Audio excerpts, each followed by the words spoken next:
She got it friggin' head first. Oh.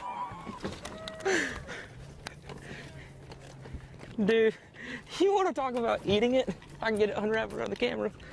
Look at that. Friggin' meat head first, son.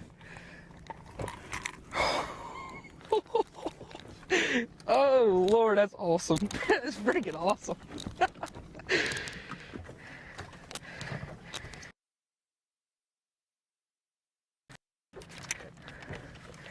You know how hard it is to get a crankbait head first when it's digging in the bottom at like 5 miles an hour?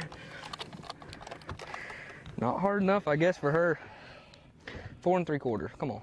5 pounds, 7 ounces. 5'7", let's go. Boom.